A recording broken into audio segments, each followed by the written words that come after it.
Hey everybody, Baruch Hashem, we've spoken a lot already about Rabbi Zwiebel. I had just a quick thought. You mean I missed all of that? We'll give more. So, when Rabbi Zwiebel was walking into the room, somebody asked, should we be standing up for him? Should we be standing up for him? So I said, obviously, a person who works on behalf of Klal Yisrael continuously, every single day, no vacations, day and night, to stand up for such a person. The halacha is that by a bris, you stand up for the people who bring the baby in. When the kvater brings the baby into the bris, you're supposed to stand up. Why? So one of the great gedolim that Rabbi Zwiebel was zeicha to hear a lot from, Rav Yaakov Kamenetsky. So Rav Yaakov said that when a person comes into a bris, they're on their way to a major mitzvah like that, you stand up just for that alone. When a person is in the process of doing such a public mitzvah, a person stands up for that alone. And if it was just for that, then we'd be standing up. But we're talking about a person, Gadol Shimusha Yoser Milimuda, greater is it to serve a Talmid Chacham and the tremendous Gedolei Yisrael, which are the Rabbanim and have been the Rabbanim of Avodas Yisrael all these many, many years. It's a tremendous chus to be able to have time with Rabbi Zwiebel, someone who is here for Klal Yisrael and here for us today, to be able to hear a lot from. The boys have a lot of questions, and we prepared a whole bunch. But did they stand up? They did stand up. They did. Thank you. So before we get into the questions, can I just say hello to everybody? So it would be hard for me to ask each and every one of you who you are and tell you your story. So we'll see how we can do that. But mostly what I wanted to just tell you about was a little bit about my story. I've been working for Avodas Yisrael now 42 years, and that was after having spent 4.5 years as a litigation lawyer in one of the top law firms in New York City, called Paul Weiss. And when I graduated law school, it didn't occur to me that the job that I would eventually end up taking would be something that would put me in contact, as you say, Rabbi Zakheim, with Gedolei Yisrael and being able to work with the community and going home at night when I'm finished with my work, feeling a sense of, maybe I accomplished something today, something meaningful, something substantial. You feel a sense of responsibility to Klal Yisrael. I'll tell you just one brief incident that started with me, and then we'll get into the Q&A. But how did I first join the Agudah? What happened? The executive vice president of the organization was a gentleman by the name of Rabbi Shmuel Boom. He should be well. He's an elderly man, and at that time, 40-something years ago, he came to visit me in my office on Park Avenue in Manhattan. And we started speaking about a couple of different things, and he said, have you ever considered doing something for the Jewish community and getting involved in Tzarchei Tzibur and things that relate to the Klal Yisrael? And I said, it sounds intriguing. My work hours over here are very long, and yeah, sure, I've listened to any possibility. He says, well, why don't you come to our upcoming national convention, which is an annual event. Every year, people would come together from all four corners of the United States of America and beyond, and they would come together about between 500 and 1,000 people would come for a weekend, and the Gedolei Yisrael, the Rosh Yeshiva, and the Hasidic Rebbes, and the Rabbanim of the shuls would gather together at this thing called the convention. Come to the convention this year. See how you like it, see how you feel about it. So I came to the convention, and I was sitting in an audience of about 500 people, and I looked up at the dais, and the dais is where all the Rabbanim and the Rosh Yeshiva were sitting, and I saw people there who were wearing up hats, and who were wearing down hats, and some even who were wearing no hats, just yarmulkes, and people there from Hasidic backgrounds and from Yeshivish backgrounds and from Sephardi and from Ashkenazi and from all the different segments of Klal Yisrael, because we really are one big happy family At least we should be. But here's a place where people came together and created a kind of a picture of what a Klal Yisrael looks like. Klal Yisrael is more than just my immediate Dalet Amos, right? The immediate things that are in front of me, my local shul, my yeshiva, my this, my that, whatever it might be. It's Klal Yisrael. And when things go on across the globe, and there are Jews who are suffering, today there's a decree in Belgium against bris milah. There are other places where there's a decree against shchita. These issues don't go away. And Klal Yisrael, wherever they may be, needs our help. And I said to Rabbi Boom, who came to me at that time, you know what? I want to try this. I do want to do something and make a meaningful difference in the lives of other people, of other Jews. And I'll never be able to do it if I spend my life doing only mergers and acquisitions and fending off hostile takeovers and all the other great things that Wall Street lawyers would be busy with. That's how I came to the Aguda. So anyway, I wanted to tell you that story, and from there, the floor is open. I'll read some of the questions they have here. If anybody would like to have a follow-up question, just raise your hand, and on anything that comes up, and then we will adjust those questions with another. Obviously, there are a lot of questions and not a huge amount of time, so we will do our best. Well, what do you think it is that made you feel in that story? Just curious. Yeah. That you felt that desire to work on behalf of Klal Yisrael. A lot of people grow up, and I wouldn't say it's a very selfish world out there, but they don't necessarily feel like they want to be working on behalf of Klal Yisrael and think about the Klal issues like that. Why do you think that you felt that way?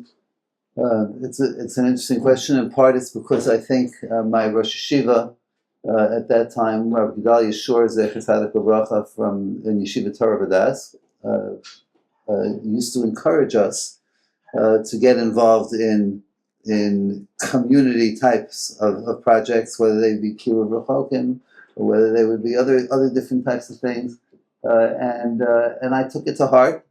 It struck me, just having been in the corporate world for 4.5 years and doing the work that I did as a lawyer in this large law firm.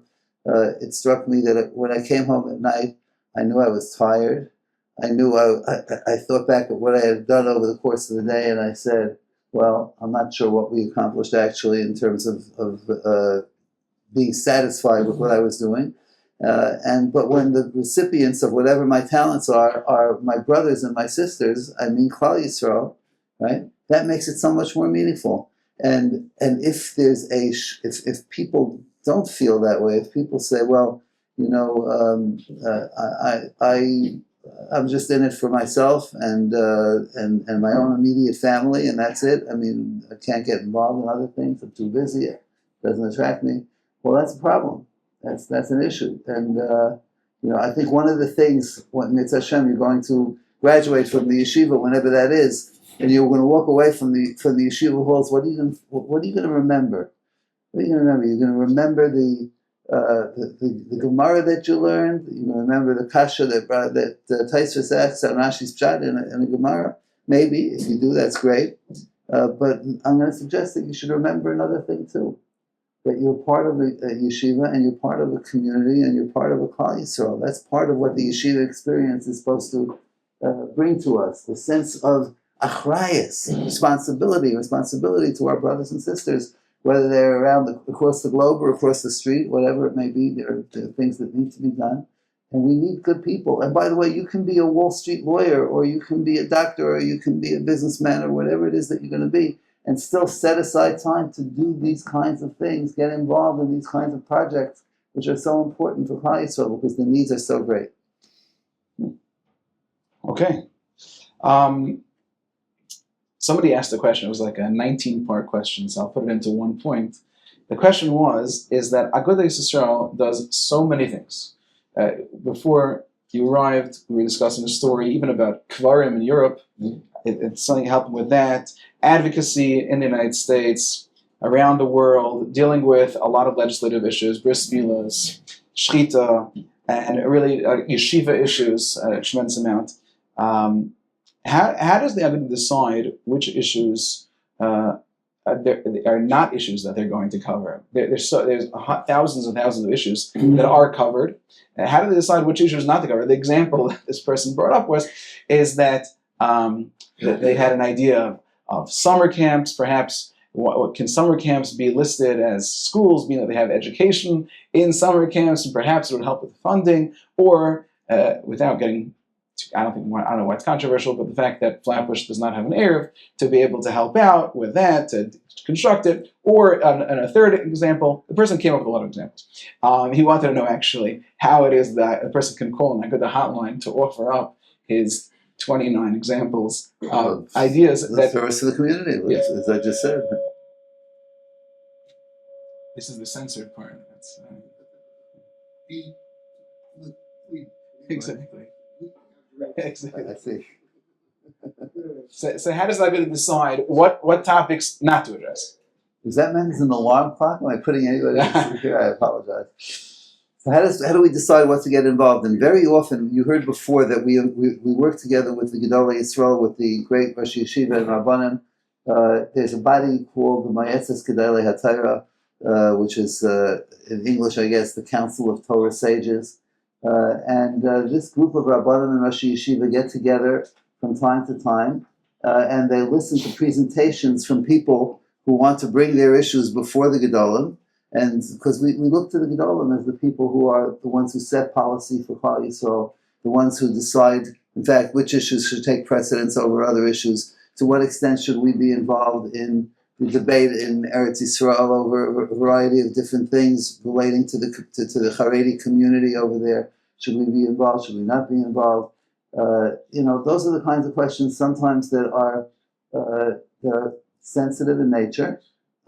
Some of the questions raise issues that require a lot of chachma, wisdom, to know whether or not we should be involved in them. Sometimes getting involved in an issue can be actually counterproductive. And these kinds of questions are hashed out by Gedolei Yisrael, by people who view the world through a special set of glasses that they wear called Das Torah. The Torah's values and opinion on any given issue. Who should be making decisions on behalf of Klal Yisrael? Here's another story I like to tell. The president of Agudas Yisrael of America, when I joined, was a yid by the name of Rabbi Moshe Scherer. You may have heard his name. He was a famous person. You may not have heard his name. Rabbi Scherer was a very, very accomplished person. He was the president of Agudas Yisrael. And I remember there was once a sensitive question of whether to get involved in a particular matter and how to get involved. So there were certain legal ramifications. So I had convened a meeting of some top lawyers to discuss the different possibilities over here on this issue. Yeah? And they said there are basically two approaches, option A or option B. And we strongly recommend option A, that said these expert attorneys, because option A is less risky and it's a safer way to go. Option B is not such a good idea. He said, okay, great. We then walked into the meeting of the Rabbanim, and we laid out the issue, and we said basically there are two approaches here. This is option A, this is option B, and we met with the experts, the lawyers who understand these questions, and they strongly recommend that we go with option A. So the Rabbanim said, thank you very much. But we want to discuss this amongst ourselves, and they did, and they called us back into the room, and they said, option B. Option B. And I was shocked. I was absolutely shocked. And we walked out of the meeting, and I was pretty, dejected about this, because in my mind also option A was the better approach. The Rabbanim said option B. So I was a little bit dismayed and depressed about all of this. And right next to me is walking Rabbi Scherer, and Rabbi Scherer is walking with a spring in his step, and he says, okay, we're going to call up Congressman so-and-so, and we're going to call up the key staffer on the Ways and Means Committee, and I came up with a whole battle plan for what we're going to do in terms of carrying out option B. I said, Rabbi Scherer, I don't understand. Why are you, I understand you have to listen to what the Rabbanim say, that's what, but how come you're so happy and you're so excited? Like you make all these plans and you're going, yeah, with the Simcha and all. So, don't you realize also that option B is a very dangerous approach? So Rabbi Shera says to me, don't you understand, Chaim Dovid? He says, the reason I started working in an organization like the Aguda, I could have gone anywhere, I could have gone to whatever I want, but it's because I felt that decisions that relate to the Jewish community should be made by people who best understand that community and who view the world through a Torah lens, right? And that's the Gedolei Yisrael. So the answer then to your question, it's a long-winded answer, but you said there were 19 questions that were included in it, so I tried to get them all in. And the most effective way of getting something on the agenda of the organization is if the Gedolei Yisrael themselves put it on that agenda. Okay. I have a. It's actually not one of the 29 questions here, but I have a little bit of a controversial question. I'm curious about it. It's not. Aguda is very much a forward-thinking organization. It's an organization of the future, and every day continuously help create a better place for Klal Yisrael in this world. I want to look at the past just for a minute.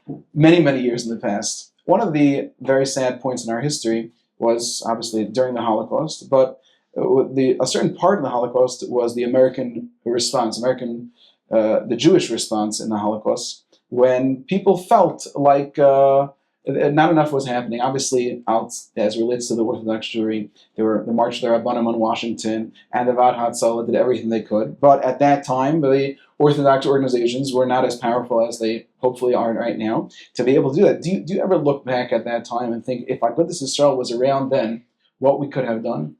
So I don't know that we could have done more than what was done. I'm not sure. It's an interesting question. It's a hypothetical question which we'll never really know the answer to, right? Because we can't recreate a world in which we had a storm. But I can tell you that there's no question about it. The irony is not lost upon us when earlier this week, for example, there was a Chanukah Sabayis, an opening of a brand new office that the Aguda is moving into in Washington, D.C.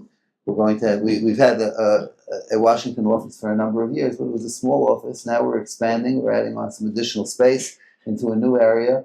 And we had a little Chanukah Sabayis party for our supporters and for people in government with whom we work.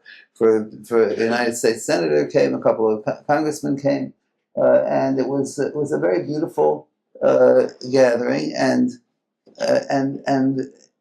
And there was a representation there also from somebody in the State Department. And I was thinking to myself, the State Department, the United States State Department, was very hostile toward Jews during the Holocaust era, very hostile, and it was very frustrating trying to get them to focus on the United States State Department on the problems and the challenges facing the Jews in Eastern Europe in particular. So, what an irony. Here we are, 70 years later, or more, right? 80 years later, and the world has turned upside down. We have access to places where our grandparents were never able to get access. So, you're asking a wonderful question. Would it have been different at that time? If we would be more, I mean, there was an Agudas Yisrael, but it was a very small and weak Agudas Yisrael. Agudas Yisrael was growing and has become the large movement that it is today over the course of many years. And with that growth comes greater responsibility, as I mentioned before, to get involved in these problems challenging Klal Yisrael, wherever they may be. We have a number. You have a follow-up question? Yeah. It's a separate question. What's your name? Shimon. Shimon. Okay, good. We're all at a point in our lives that we're becoming men. What are some things in our lives that we should prioritize that should be our main focus? So as long as you're in yeshiva, of course, you have your daily routine in yeshiva, and that sets your time frame for what you're going to stay busy with for the days, early evenings, whatever if you're in school. And that's itself that's, as I said, that's something which should equip you when you leave the yeshiva, when you go out into the world, to remember that there is a community behind you of which you are a part, and you have a responsibility to that community. if there are opportunities during the school year themselves, and again, I haven't spoken to Rabbi Yanofsky or any of the other Rebbeim here about this, but if if people want to get in a serious way, want to get involved and have time to get involved in issues, in actually dealing with certain issues, then we can think of a project or two which might be doable. Obviously, in discussion with your Rebbeim, and we can and a lot of times the initiative will come from you, right? And it's this is what you see, and this is what you'd like to have, like to get involved in. You'd like to get involved in the political stuff that we're talking about now, going down to Washington from time to time, or going up to Albany for a state-related issue, right? You want to join us on one of our lobbying trips. Again, I don't know whether that's something that the administration of the yeshiva would go along with, but as long as it's well funded. Shimon would be an excellent spokesman. He's strong. Okay. Strong-minded person. Okay. Those are the kinds of people we're looking for. So, if you can funnel any of these ideas that you have gone through the Anhala over here, through the administration. Rabbi Yanofsky knows where to reach me. It's a shame, maybe we can find something. Thanks for the question. That's an important, very, very good question. And even if we can't find anything for you now, again, my bottom line message is leave yeshiva when you leave yeshiva, not saying goodbye to Klal Yisrael, but on the contrary, I'm going out into the world. I'm going to be busy with my life, but I'm never going to forget that I'm Jewish and that I have brothers and sisters who could use my help, whatever form it may be. Aside from youth organizations like Pirchei Agudas Yisrael, are there youth advocacy organizations within Agudah? So there once upon a time was an organization called Tzirei, and among the activities of Tzirei was governmental advocacy, but mainly Tzirei was like, how shall I say, chesed projects. I remember I was a member of Tzirei, and I used to go around to the hospitals and read the Megillah for people who were hospital bound or homebound, as the case may be. They weren't able to go to shul. They had to hear the Megillah. I happened to know how to lane, so this was one way of me doing something for Klal Yisrael. Even at the age of being 18 years old or 19 years old or whatever it was, I started doing these kinds of things. So there are ways in which chesed activities can be coordinated. Shofar blowing is another example. Also, these kinds of things. Dealing with children who have special needs and taking care of them, taking care of them, giving their parents some help. All of these things are, there's a lot to be done. And again, you're in yeshiva now, and your main focus is on the Blat Gemara and whatever it is that you're learning, right? That's the main focus right now. But at the same time, hovering in the background, like Rav Gedalia Shor I mentioned earlier, it's taught us that as you're learning, don't forget there's a Klal Yisrael out there, and you're responsible for them too. That's something to keep in mind. We have to have a group of boys for the volunteers. We have a chesed club. Okay. Among different organizations, they also help both my extended family. They work with kids of divorce. They do Pesach activities. Beautiful. So you guys can probably design programs that we can. Tzir Agudas Yisrael HaChadash. Yeah. One thing that they want to get involved in is one of the things that they need. If you can help them, they want to really advocate for this point. When are we finished with Egypt? That's one of the questions. Yeah. When could we hope that regions will They want be? to ask you if you could help get involved in trying to cancel. Oh, I thought you meant that instead of it being on June 14th, it would be on June 12th. No, get rid of regions. That I understand. And get rid of homework. We're working on that. Working on that too. We're partnering with Agudah on that. Okay.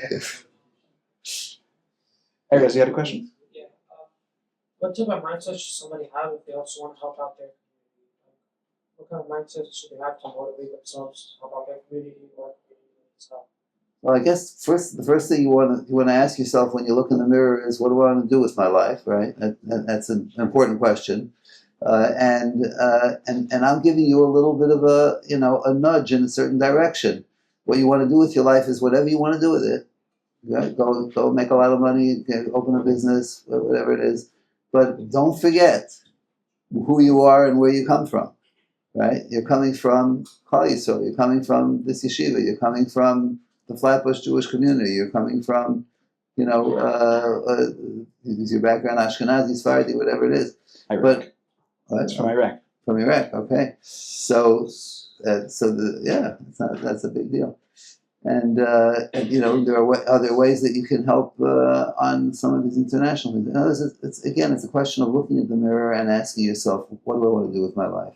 And if you walk away from your yeshiva years with a very clear, defined sense of being part of the larger community and owing a responsibility and achrayus to the larger community, I think you'll drift into those kinds of things, which are going to make a real difference to a lot of real people. Can we ask 2 more questions? As many as you. Oh, great. Okay, I'm here. I happen my appointments. I shouldn't say this publicly. My appointments today, other than this one, don't start until the afternoon, so I should be here for another few minutes. Okay. So I'll add one question that was here. A lot of the boys are obviously, there are a good amount of people who are big fans of the president, and to the point of imitating him as well. But they're big fans of the president, and some people on both sides of the issue. There are a couple on both sides. How do you make sure to maintain good relations with both sides of the issue when it could be very challenging at times? It is indeed very challenging, and as I mentioned before, we have in certain ways challenges today that we never had before. I mean, think about who our mayor is here in New York City, and the agenda that he brings to the table, and think about where we fit into all of that. We never ever had that particular challenge in the time that I can recall, the 40 plus years that I've been working for the Aguda. No challenge quite like that. As far as the President of the United States, of course, we have to be his best friend, but that doesn't make it doesn't matter whether his name is Trump or his name is Biden or his name is Obama or whatever it may be. We have to have a relationship with the people in power in the government, whether it's the president or whether it's United States senators or Congress members, and it's important. Like one of the great projects that boys can even undertake, I'm going to add it to the Tzirei project list, is registering people to vote. How many of you guys are registered to vote?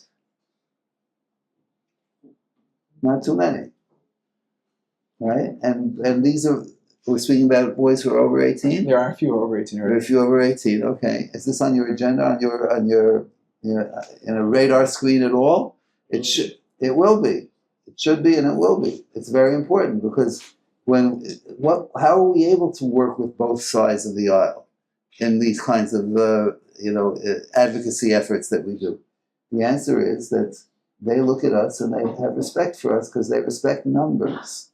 And if they see that ours is a community which registers to vote and which votes, they say, "Oh, I have to pay attention to this community because I want them to vote for me," right? And so, if the politician feels that he has to pay attention to the community, that can only be for our betterment. That's what gives us the power very often to go in. And I'll tell you a story on that too. It was early on in my career at the Aguda, so about 40 years ago, and there was a bill being considered in Washington, D.C. And it would have had a major impact on the yeshivos in terms of funding that they receive through the federal government. So the bill was a bad bill and it could have hurt our community a lot in terms of access to those governmental funds. So I got up to testify. I was in the witness stand and I spoke for 10, 15 minutes, and I told you my profession is a lawyer. I made a very lawyerly presentation. I told them about the relevant statutes, the relevant laws, the relevant regulations, the Supreme Court rulings in this issue, and I gave a very lawyerly presentation. And I was feeling very good about myself that I gave such a nice presentation and offered such good testimony. And then I finished my testimony, and the chairman of the Senate committee, his name was Howard Metzenbaum, happened to be Jewish, from Ohio, Senator Metzenbaum, he says, "Thank you, Rabbi. If you wear yarmulke, you're a rabbi. Thank you, Rabbi. Tell me, how many members does your organization have? In other words, Senator Metzenbaum didn't care at all about the Supreme Court precedents or the statutes or anything that I had spoken about. That was, he doesn't need to hear the lawyer stuff. He wants to know how many votes are there in this community for me. Why should I pay attention to you? Why should I care what you're telling me altogether? What your opinion is? I've got better things to do with my time. So if you told me that your organization has a lot of members, I say, oh, and that's so. And then I'm interested in hearing what you say about the Supreme Court cases, right? But if we're not there with our numbers, and the best way we can be there with our numbers is through the voting process, and they know very well which neighborhoods and which communities vote and which don't, and how they vote, and so on. So sometimes it's less important who you vote for than the fact that you go out and vote. That itself is a more important thing than who you vote for, because it means that you're a community that cares, and if you're a community that cares, then the political world has to care about us. Things on behalf of Klal Yisrael, like we've said, and day and night, and you're running to another meeting, and it's tons and tons and tons. Is there ever a point that you feel frustrated and unappreciated? Always. And what do you do about that? Always. There are frustrations of getting involved in community work are obvious and frequent, and you have to deal with all kinds of different people, and it's a frustrating experience. But at the same time, it's a remarkably rewarding experience. As I said, you go home at night and you get into bed and you start thinking, "What did I do today?" You can actually go to sleep with a smile on your face, knowing that I did something. Oh, there we are again. They were supposed to do that when I was speaking about President Trump.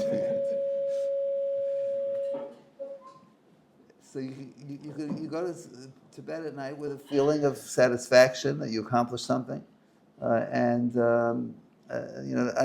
more often than not, despite all the frustrations, that's the way I go to sleep, with a sense that something positive was accomplished today. Like I know tonight when I go to bed, I'm going to think to myself, what did I do today? I'll say, I met with a group of interested and interesting guys who are the future of Klal Yisrael in many ways, as it's resting on their shoulders. They may not know it, but it is, and that to me, for me to be able to deliver the message that I did, and to have a chance to answer some of your questions, for me, that's going to put a smile on my face tonight for sure. Okay.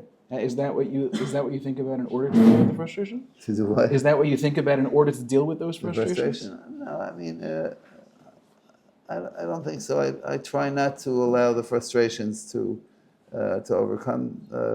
The focus on the positive. Focusing on things that are positive is an important tool in all aspects of life, right? You can always look at things negatively, but there are also positive ways to do it. Chili. Okay, another 5 minutes, and then we'll. Thank you. Obviously, there's been especially in the last few years, big rises in anti-Semitism and not understanding stuff, and all the Jews are on welfare. Is the good do anything about that? So, to the extent that we can do something about it on the advocacy front, then we go to government and we say, please put money into programs that are designed to enable schools and shuls to protect themselves, to have guards, or to put up camera systems, security systems, all of these different things, because it's obvious that we are a target for people who hate us, and more so today again than the 40-something years that I've been working for the Aguda. It's gotten worse now, and people speak about an uptick in anti-Semitism. It's not an uptick; it's an explosion in anti-Semitism. And things that the government can do for us is to give us the means through which we can enhance our security. So that's a large part of our advocacy on the anti-Semitism front. We put out statements when there are anti-Semitic actions that are taking place and so on. But I don't believe that putting out statements is necessarily the way to assure ourselves that we're fighting the anti-Semitism. The way to fight it is to protect ourselves, and the way to protect ourselves, besides Mashem lo yishmar ir shov shokat shomer, We need a shomer. We need to put guards to help watch us. But ultimately, we need to open up a Tehillim and say a kapitel Tehillim from time to time that we should be safe, because Hashem is our ultimate protector. There was a question on that. There were two questions. One was about the billboards. Somebody asked a question about the billboards, about Know Us, to challenge anti-Semitism. And the question was, were you concerned that would bring negative attention, the billboards? It's an interesting question. So that too was a question that we put before our Gedolei Torah as to whether or not we should do it. What prompted those particular billboards Know Us is because the New York Times, which is not a friend of our community in particular, had a series of articles portraying our community in a very negative light. And so people who want to know what the Orthodox Jewish community is all about would get their information from the pages of the New York Times. Not a good place to get your information. So we're saying, we're offering you a different place to get your information about our community. Get to know us. Don't rely on what you're hearing from the New York Times. So we place this very question before our Rabbanim and say, if we counter all these lies that they put out about us, and we do so in a very public way, right? Is that something which, on balance, is going to be a positive thing, or could it lead to further negativity? And they said that generally they are in favor of quiet, behind-the-scenes type of activity in this area, and not public. But they felt that in this particular case, because the New York Times is considered, the ultimate, the pinnacle of public opinion and policy, and so many people had read terrible articles about our community, that it was ultimately the better approach to go public in this kind of way. Hard to know whether that's a forever ruling or it was specifically for that time.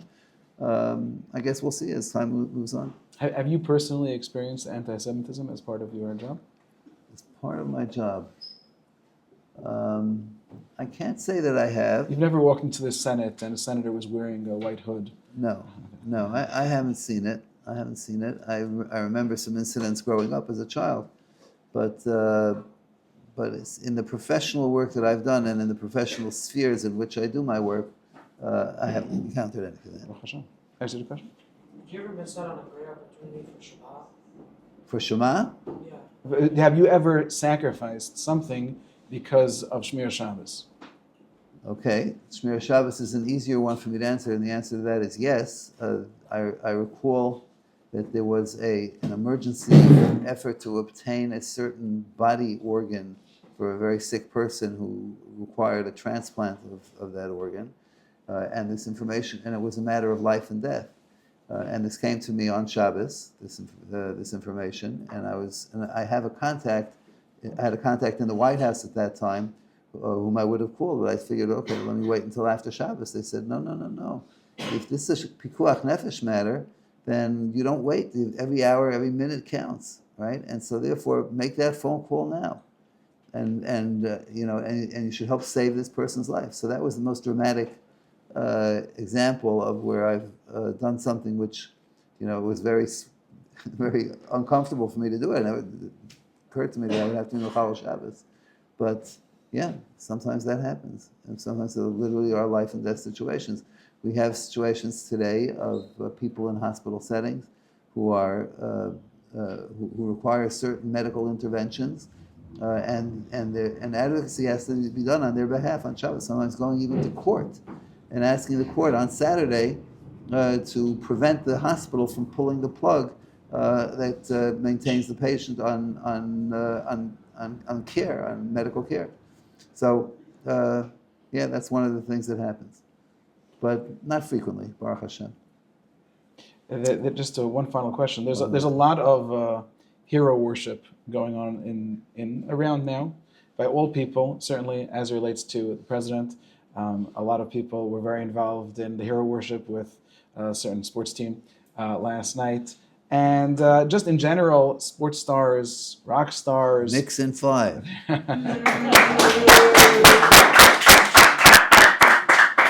Still waiting. Still waiting for 73. We'll get there. But there's a lot of hero worship, and a lot of times there are people who hear about a person who interacts with, the so-called great heroes of America, and they're jealous specifically of that. What do you say about people who have this type of hero worship for people who, like we're saying, lack morals, ethics, etc.? The hero worship is not a terrible thing necessarily, and if the right heroes are the ones that are being worshipped, that's not a bad thing at all. I guess I would say that it's probably a passing passion, right? I don't believe that you guys, even if you love the Knicks today, right? That's going to be necessarily a forever thing. Sometimes we outgrow things, and certainly if the I was thinking to myself, I'm a big basketball fan too, and I love the Knicks, right? Let's go Knicks, but at the same time, when you see the watch parties, right? You see the watch parties. I don't know if any of you guys went to one of the watch parties. Chas v'shalom. Chas v'shalom, okay. But when you see some of the clips of what goes on at these watch parties, and I say to myself, is this really? Am I really do I belong in this circle? And it's a little bit. It's a lesson, I think, that sometimes you see the depths of really misbehavior, illegal behavior, criminal behavior that people can fall into when they are worshiping their heroes, right? In certain ways, and this idea that the guy wearing the Spurs jersey was attacked and physically attacked and so on. I mean, brutally assaulted, and what that means. No clapping on that one. The fact that happened, and we feel that we really, whether we were there or not, we're part of the crowd that worships this, and we share something together with these fanatics who take their love of the Knicks to the extreme of acts of physical violence against fans of the Spurs, right? So this is the other part of the Censored. this part has to be censored. Okay, because I'm afraid people. It's a big state. Yeah, I'm afraid people are going to come and attack me next. But that should, I think, toss a little bit of a seed of doubt into our brains when we think about is this really the lifestyle that I want to be worshiping, so to say. And we can be fans, but we should not go crazy over what happens on the basketball court, and certainly over what happens in the world of fandom, right? And on that very inspiring note, thank you very much for coming. Thank you for listening.